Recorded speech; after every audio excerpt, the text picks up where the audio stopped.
334 BC, with an army of 45,000 and his boyhood friend Hephaestion by his side, Alexander embarks on a historic crusade, the conquest of a continent. To ensure the success of his heroic quest, Alexander makes a pilgrimage to the nearby ruins of the fallen city of Troy and the tomb of Achilles. To the Greek hero, he offers up prayers and gifts, but he takes something too: Achilles' shield for good luck in battle.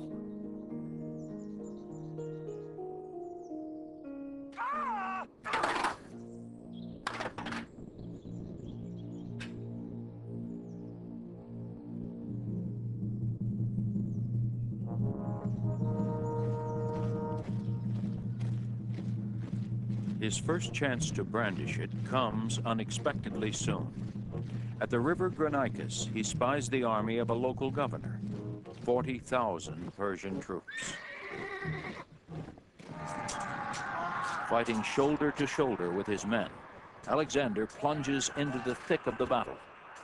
An enemy axe even splits his helmet in two, but the Persians suffer far worse.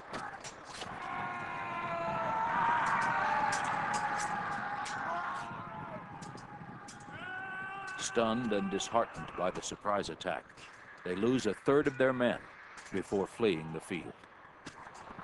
But 2,000 miles away, in Persepolis, the capital of Persia, the emperor Darius is stinging from the defeat.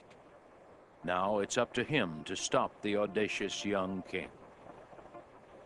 Anxious to destroy Alexander, Darius assembles an army of up to 100,000 and invites his court, including his wife, children, and his mother, to come along and savor his victory.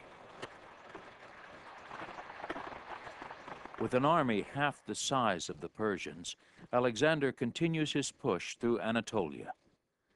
The two armies converge at Issus, and the battle lines are drawn. The centerpiece of Alexander's fighting machine is a formation called a phalanx. In tightly knit blocks, foot soldiers wield 18-foot lances tipped in bronze, called sarissas. As each rank lowers its line of sarissas, it creates a deadly wall of spikes. With the Macedonian cavalry engaged on both flanks, Alexander sends his phalanxes straight into the center of the Persian lines. Trapped from behind by their own men, row after row of hapless Persians are impaled. Their lines fall in bloody ribbons before the Macedonian onslaught. Seeing the day is lost, Darius commits the unforgivable. He deserts his post and flees.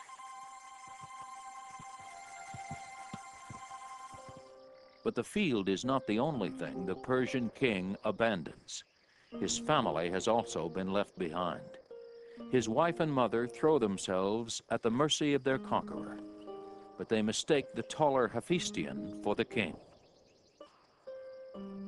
Alexander takes pity on the mother. He offers her a place in his entourage. In the days ahead, she personally takes charge of his food and comfort and becomes one of his most loyal subjects.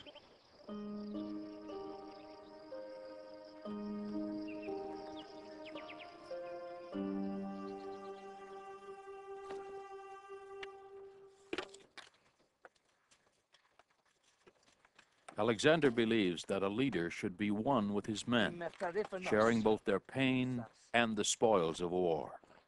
If his bravery in battle wins their respect, his compassion and generosity inspires their devotion.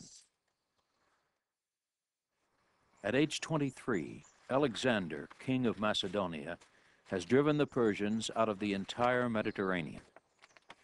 Now he can return home to a life of comfort and ease. Instead, he chooses a soldier's life and pushes ever deeper into the Persian Empire.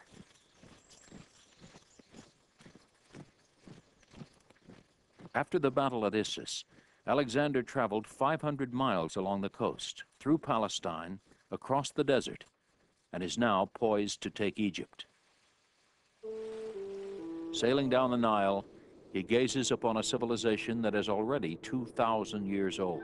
Linked by years of Persian oppression, Greece and Egypt are at last united under a single sovereign.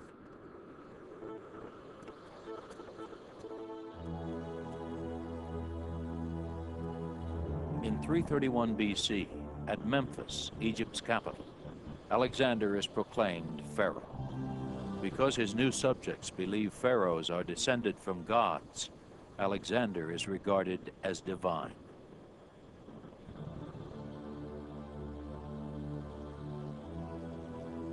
But Alexander has other, more practical ambitions. The Nile is the gateway to Africa. Here, where it flows into the Mediterranean, he will build a great city in the Greek style. He calls it Alexandria. Over the next few years, he will christen a dozen more like it throughout the Middle East.